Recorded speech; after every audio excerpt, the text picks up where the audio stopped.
Byjus was once upon a time hailed as the top unicorn in India's EdTech startup ecosystem. The phone rang at 3 a.m. Not for a parent dreaming about their child's future, but for a man named Raghav, awakened by the intrusive demand from a lending firm. His daughter hadn't even signed up for school yet, but Byju's sales team had already processed an expensive subscription. Charged on easy EMI terms he never fully understood.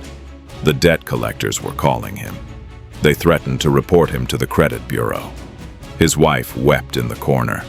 The future he envisioned for his daughter, once bright with endless possibilities, now carried the anxiety of never-ending payments. This wasn't a one-off. Across India and beyond, families were waking up to the same nightmare. Debts they didn't fully consent to, courses that under-delivered, and a company once celebrated as a digital education revolution turned into a predatory colossus. Byju's, the poster child of India's startup glory, had become the world's most litigious and controversial EdTech scandal. What was once valued at $22 billion became a cautionary tale of greed, deception, and corporate collapse. In the early 2000s, a soft-spoken math teacher named Byju Raveendran captured the imagination of students with engaging explanations. Parents saw potential. Investors saw a unicorn legend in the making. Smartphones proliferated. Schools closed in the pandemic. The perfect storm arrived. Byju's learning app exploded. Growth was exponential. Global acquisitions followed. White Hat Junior for coding, Akash for offline tutoring, Great Learning for professional courses, celebrity endorsements, Shah Rukh Khan, Lionel Messi. The narrative was cinematic. An Indian startup transforming global education. Tech fairs heralded Byju's as a savior, an answer to inequity. It was the world's most valuable EdTech company. Yet beneath the sheen lay a different story, one of aggressive tactics, unsustainable expansion, and a relentless obsession with valuation over value. The crime from education to exploitation won. The hard sell that became harder. Parents were desperate to do right by their children. In the early days, a free trial seemed innocuous, but Byju's sales culture quickly turned predatory. Sales executives were given jaw-dropping targets and vague limits on how far to go to meet them. Some former salespeople reported techniques that played on fear, guilt, and urgency, suggesting that without Byju's, a child's future was bleak. Your daughter will end up poor like you. If you don't sign up, she'll fall behind her peers. These weren't occasional lines. They were tactics, engineered with scripts, incentives, and quotas. Recruiters canvassed neighborhoods, targeting households where education was both a hope and a vulnerability. 2. The loan trap. What made Byju's model so controversial wasn't just pressure, it was debt.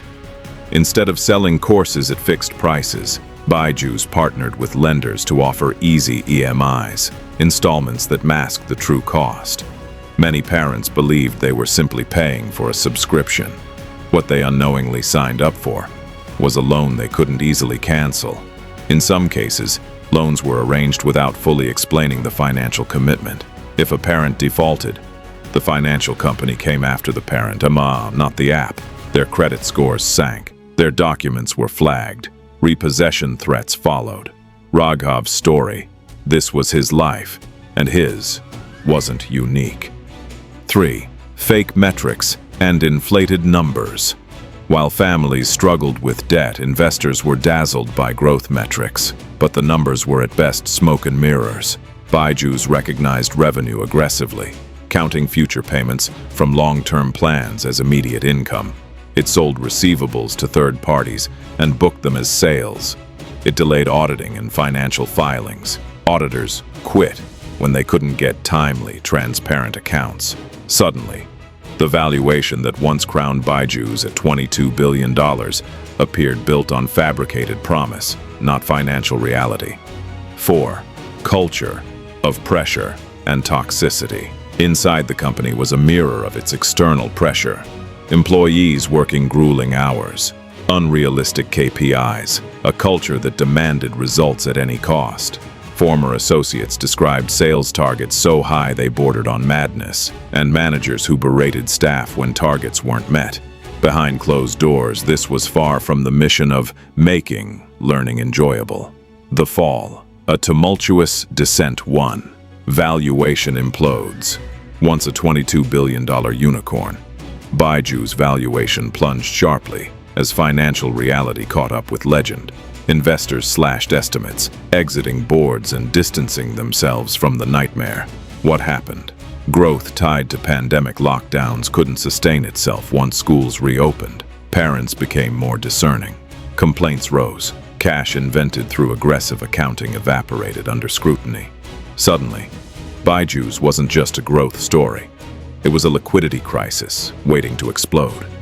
2. Legal battles everywhere. The legal world became a battlefield. In India, the cricket governing body dragged Byju's into insolvency proceedings over unpaid sponsorship dues.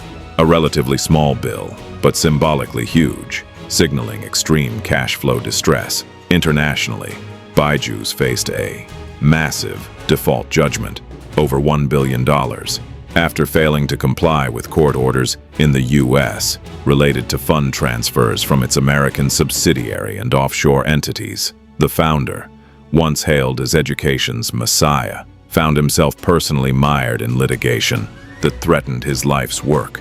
The company's legal strategy oscillated between attacking lenders and defending itself against claims of misconduct, fracturing credibility. 3.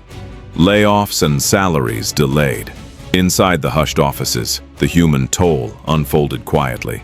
Thousands of employees, teachers, developers, sales reps were laid off. Salaries were delayed. Offices were abandoned. The dream machine that once paid for luxury sponsorships now struggled to meet payroll. Tech teams that built adaptive learning modules were let go. Support staff watched as clients called to complain about missed refunds and unresponsive services. It was a dismantling of a giant, brick by digital brick. The human cost. Beyond headlines and valuations, real people were hurt. Parents who couldn't repay EMIs faced constant harassment from lenders and damaged credit histories. Students were left with half-delivered courses. No tutors, no lessons, no refunds. Families sold assets, cut expenses, faced stress and debt because they trusted a company that marketed aspiration but delivered anxiety. Raghav's daughter eventually withdrew from coaching completely, just to ease the pressure on their finances. His son now studies with free community resources, but the scars remain. Lost savings, broken trust, sleepless nights. For many, this wasn't business. It was betrayal. The aftermath. Lessons and consequences. Byju's dramatic unraveling has rippled throughout the tech world and beyond. Regulatory scrutiny and governance reforms. Indian regulators found corporate governance lapses, not definitive fraud, but serious failures in transparency and accountability. Consumer rights groups demanded tighter rules on marketing and sales practices for EdTech firms. National bodies pushed for affordability tests and kinder refund policies after mounting complaints. A cautionary tale for investors. Investors now scrutinize startups more skeptically, especially those prioritizing growth over sustainable operations. Revenue recognition and customer acquisition costs are now under microscope. The future of EdTech. The broader EdTech sector still promises transformation, but with a hard-earned lesson. Volume sold isn't the same as value delivered. Genuine pedagogical impact must matter more than valuations and celebrity face value. A tragic algebra of ambition. Once the darling of the startup world, Byju soared on dreams of global educational empowerment. What fell was more than a company. It was a narrative of unchecked ambition sculpted into a cautionary ghost story. This isn't merely about numbers. It's about families who trusted a brand to deliver a future they couldn't afford to lose. It's about employees who toiled under promises that vanished with valuations. It's about the systemic neglect when a mission becomes a machine for money. The $22 billion wasn't real. It was an illusion built on high-pressure sales, borrowed money, and overvalued hope. And in the wreckage, the villain wasn't a product. It was the culture and management decisions that commodified education at the expense of human dignity. If you want more deep dives into corporate deception, business collapses, and the human stories behind them, make sure you hit subscribe and stay tuned for the next episode.